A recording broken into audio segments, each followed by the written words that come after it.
María fue una novela que para la época fue un verdadero éxito de lectura, de lectores. En los términos de hoy sería un bestseller, aunque Isaac nunca disfrutó lo que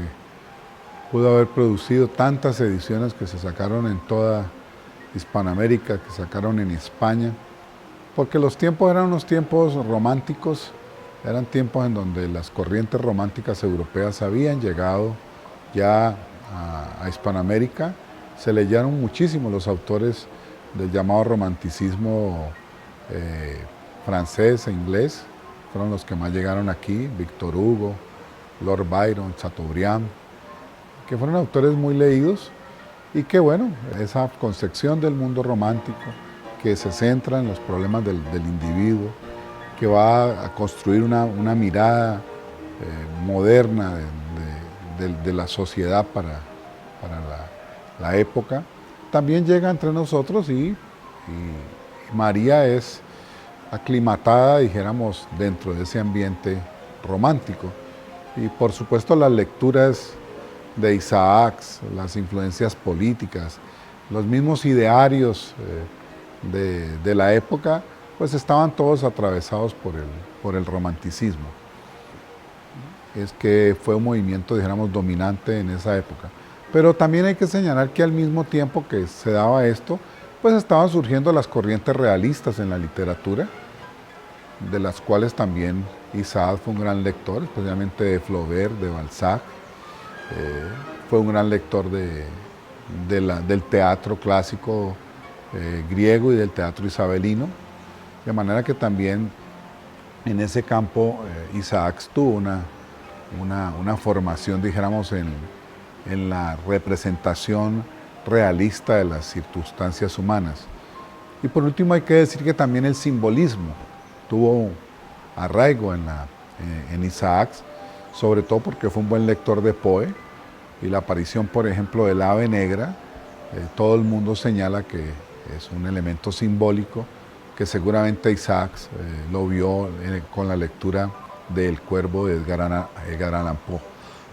Con esto lo que quiero señalar entonces es que hay un entrecruzamiento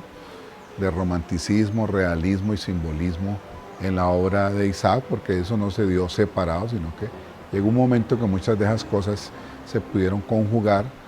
aunque una en un determinado momento fuera determinantes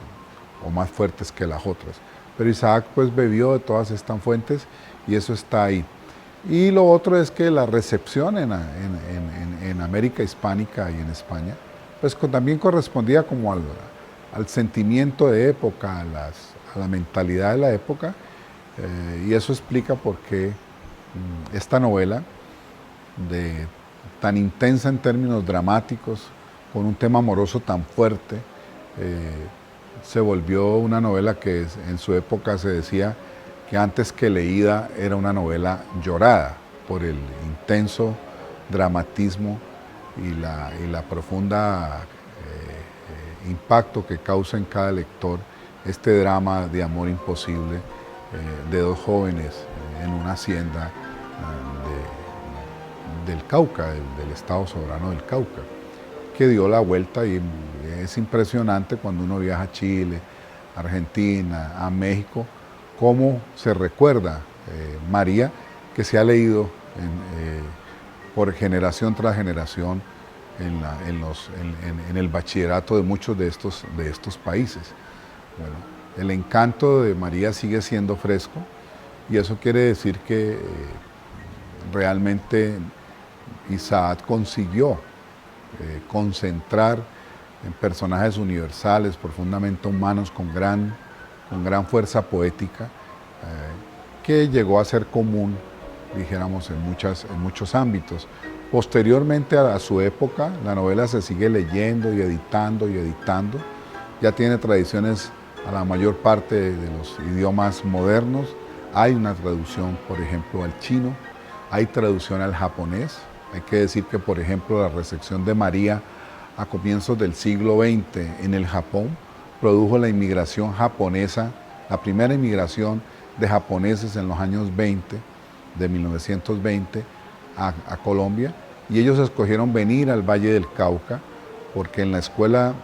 de ultramarinos, para preparar a esos futuros migrantes, se les enseñaba español con fragmentos de María, y entonces eso muestra el impacto de la novela.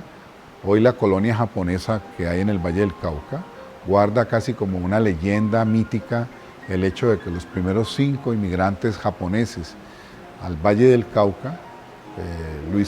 escogieran esta región porque habían leído algunos capítulos de María y habían quedado enamorados del paisaje y de la región que aparece en la novela.